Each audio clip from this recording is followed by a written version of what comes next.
We're diving into a really tough story today, Yeah, one that raises some huge questions about social media and the power of algorithms. yeah, It's about a teenager from Long Island right. and a lawsuit alleging that TikTok's algorithm played a role in their tragic suicide. Yeah, it's a case that really gets to the heart of what we're talking about today. Right.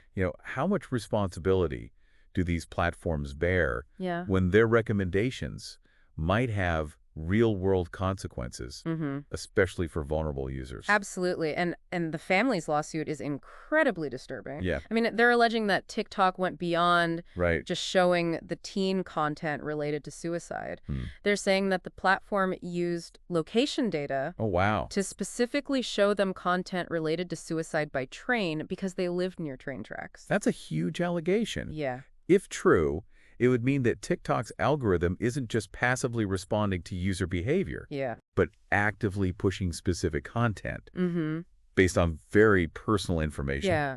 And that raises a whole host of ethical and legal questions. So for our listener, let's break this down a bit. Okay. We hear a lot about algorithms, Sure. but what exactly are they doing behind the scenes? Right. I mean, we all know they track what we watch and Yeah. but how does that translate into potentially harmful content showing up in someone's feed? Well, it's a lot more sophisticated than just, Okay. if you like this, you'll love that. Right. Think of it more like a complex web of connections. TikTok uses a variety of algorithms. Okay. Some based on what similar users are watching. Right. That's collaborative filtering. Gotcha. And some based on analyzing the content itself Okay. to find related videos. That's content-based filtering. Okay. And these algorithms are constantly learning and refining themselves Wow. based on your every interaction with the app. So it's not just about what you click on. Right. It's about how long you watch, what you skip, Yes. even how long you hesitate on a particular video. They're piecing together a very detailed picture of you. Exactly. And that's where the potential for manipulation comes. Right. Platforms like TikTok are businesses. Right. And their primary goal is to keep users engaged on the platform for as long as possible. Yeah. Right. That means showing you content that's going to grab your attention Okay. and keep you scrolling. Yeah. And for someone struggling with mental health issues, Right. that can mean being targeted with increasingly disturbing content, even if they didn't actively seek it out. So even if you only stumble across one video Right. about self-harm, for example, Exactly. the algorithm could interpret that as interest Yes. and start feeding you more and more of that type of content. Exactly. And this is where the idea of the echo chamber comes in. Okay. It's like getting trapped in a feedback loop Yeah. where you're only exposed to information Right. that reinforces your existing thoughts and feelings, even if those thoughts are negative or harmful. Wow. And it can be incredibly difficult to break out of that cycle Right. once the algorithm has you in its grip. That's terrifying. And this case goes even further, suggesting that TikTok might be taking that manipulation Right. to a whole new level Yeah. by incorporating location data into the equation. Think about it this way. Okay. If a platform knows your location Yeah. and they have algorithms designed to predict and exploit user vulnerabilities, they could potentially target you with extremely specific Right. and potentially harmful content. Right. In this case, the allegation is that the teen's proximity to train tracks Yeah. was used to push them towards content related to suicide by train. And that's what makes this lawsuit so groundbreaking. Yeah. It's not just about TikTok failing to remove harmful content. It's about the algorithm itself being used as a tool to potentially push vulnerable users towards even greater harm. It's forcing us to grapple with some really uncomfortable questions. Yeah. If an algorithm could be this influential, Right. how do we ensure it's being used responsibly? Where do we draw the line between providing personalized content Right. and exploiting user vulnerabilities for profit? Yeah. These are questions that we as a society need to be asking ourselves. And this is where the conversation about the ethics of algorithmic design comes into play, right? Absolutely. I mean, if these systems are capable of learning and adapting, Yeah. who's responsible for teaching them right from wrong? That's a key point. Yeah. Because right now, the way these algorithms are designed Right. is largely shrouded in secrecy. Right. We don't really know how they're making decisions, Okay. what data they're using, Yeah. or how they're weighing different factors. And that lack of transparency Right. makes it incredibly difficult to hold these platforms accountable Yeah. for the potential harm their algorithms might be causing. So if we unpack that, what are some of the things we should be looking for Right. in terms of accountability? Yeah. I mean, how do we even begin to regulate something Right. as complex and constantly evolving as an algorithm? Well, for starters, Yeah. there's a growing movement advocating for more transparency from Okay. tech companies about how their algorithms work. Okay. Some are pushing for third-party audits of these systems, Mm, which would allow independent experts to examine the code right. and identify potential biases or areas for improvement. Gotcha. Others are calling for users to have more control over their data Right. and how it's used to train these algorithms. It seems like the conversation is just beginning. Yeah. This lawsuit, tragic as it is, Yeah. has really shown a spotlight on the potential dangers of these technologies Right, absolutely. and the need for more accountability Yeah, and ethical considerations in their design. definitely. This is heavy stuff. Yeah, it is. Yeah, it really is a turning point. Mm, This isn't just about content moderation anymore. right, It's about the very foundation of how these platforms operate right. and the immense power they wield over our digital lives. We've been talking about the algorithm itself as a potential source of harm. Yeah. But what about TikTok's response? Sure. I mean, they do have community guidelines and Right. claim to have resources in place for mental health. They do. Okay. And it's important to acknowledge Yeah. that TikTok, like other social media platforms, Hmm. has faced criticism in the past for allowing harmful content to spread, Right. whether it's related to self-harm, Right. eating disorders, Right. or other sensitive topics. Okay.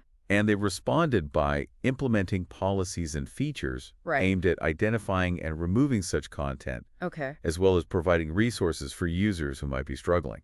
But the family in this case is arguing that those efforts weren't enough Right. to protect their child. Yeah. And that raises the question, Mm. what more could these platforms be doing? Right. Is it even possible to create an algorithm that's Yeah. both engaging and safe? Yeah. Especially for younger users. That's the million-dollar question. Right. And there are no easy answers. Yeah.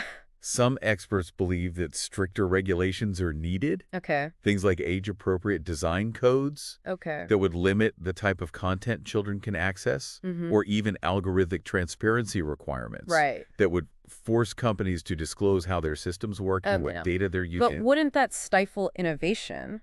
I mean, these platforms are constantly evolving, and wouldn't imposing strict rules make it harder for them to adapt and improve their services? That's the argument often made by those who oppose regulation. Okay. They argue that it would create a bureaucratic nightmare Right. and ultimately harm the user experience. Gotcha. They also point to the responsibility of parents and individuals Mm-hmm. to monitor their online activity, Okay. especially for younger users. Right. They say that technology can't be a substitute Yeah. for parental supervision and education about online safety. So it comes back to that age-old debate, Yeah, regulation versus personal responsibility. exactly. Where do we draw the line Right. between protecting users and Mhm. allowing them to freely explore the digital world? It's a complex issue, Yeah. and there's no one-size-fits-all solution. Right. But this case is forcing us to confront the reality Mm-hmm. that these platforms are no longer just neutral spaces Right. for sharing and connecting. Okay. They're powerful entities that are shaping our perceptions, Right. influencing our behavior, Yeah. and potentially even impacting our mental health. And the algorithms that drive these platforms are designed to keep us engaged, to Yeah. keep us scrolling, Right. to keep us coming back for more. Right. But what happens when that engagement comes at the expense of our well-being? What happens when the very features that make these platforms so addictive Right. are also the ones that put us at risk? These are questions that we as a society need to grapple with. Yeah. We can't just sit back and wait for the tech industry to self-regulate. Right. We need to demand more transparency, Mm-hmm. more accountability, Right. and more ethical considerations in the design of these powerful algorithms. Yeah. Because the future of our digital lives, Right. and perhaps even our mental well-being, Mm. depends on it. It's a sobering thought, Yeah. especially in light of this tragic case. It's Right. clear that we're entering a new era of social media, Right. one where the line between the digital world and the real world is becoming increasingly blurred. Yeah. And it's up to us as users, as that's right. citizens, and Yeah. as human beings That's to right. ensure that this new era is one that prioritizes our well-being and empowers us to make informed choices Right. about how we engage with these powerful technologies. Absolutely. This case has exposed the dark side of algorithms Yeah. and the Yeah. potential consequences of leaving their development unchecked. Right. It's a wake-up call for the tech industry, Mm-hmm. for policymakers, and for Yeah. all of us who use these platforms. Right. We need to be having these conversations, Yeah. demanding better Mm-hmm. and working together to create a digital world Right. that is both engaging and safe for everyone. Because the decisions we make today will have a ripple effect on the future of social media and Definitely. its impact on our lives. It feels like we've only just begun to scratch the surface of this issue. Yeah. It's so complex and the implications are so far-reaching. Right. I mean, where do we even go from here? Right. What can our listener actually do Yeah. to navigate this increasingly complicated digital landscape? Well, it can definitely feel overwhelming, Yeah. but there are steps we can all take to Mhm. protect ourselves Mm-hmm. and become more mindful users. Right. The first, and perhaps most important, Yeah. is simply being aware of the power these platforms have Okay. and how they're designed to keep us hooked. So recognizing that it's not just about our own choices, but Right. also about how these algorithms are designed to influence our behavior. Exactly. Mm. Once you understand that, Yeah. you can start to take back some control. Okay. Pay attention to how you feel when you're using these apps. Right. If you find yourself getting sucked into endless scrolling Mm-hmm. or feeling anxious or depressed after spending time on social media, Yeah. that's a sign to take a break. It's almost like we need to develop a new set of digital literacy skills, right? Absolutely. Learning to recognize the patterns, Mhm. understanding how these algorithms work, Yeah. and being more intentional about how we engage with them. Absolutely. And part of that is being proactive Okay. about managing your online experience. Right. Don't be afraid to adjust your privacy settings, Mhm. limit your screen time, Yeah. or even unfollow accounts that don't contribute positively to your well-being. Right. You have more control over your digital environment than you might realize. And if you do come across content that's harmful or disturbing, but Right. don't just scroll past it, Yeah, report it. that's a crucial point. Yeah. These platforms rely on user feedback Mm-hmm. to identify and remove harmful content. Okay. Your actions can help make these spaces safer for everyone.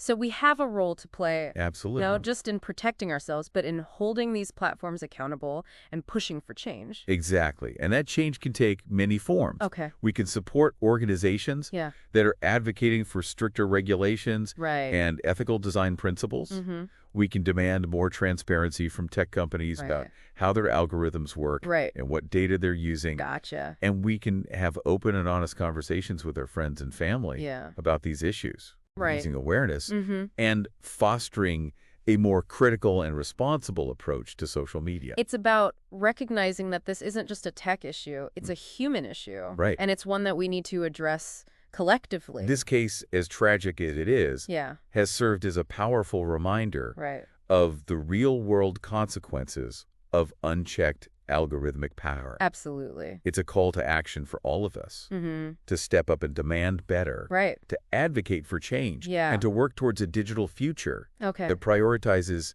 human well-being above all else. So as we wrap up this deep dive, Okay. I leave you with this thought. Mm-hmm. The future of social media is not predetermined. Yeah. It's being shaped right now Yeah. by the choices we make, Mm-hmm. the conversations we have, and the actions we take. Exactly. Let's choose wisely. Yes. Let's speak up. Definitely. And let's work together to create a digital world that Yeah. reflects our values Yeah. and serves humanity's best interests.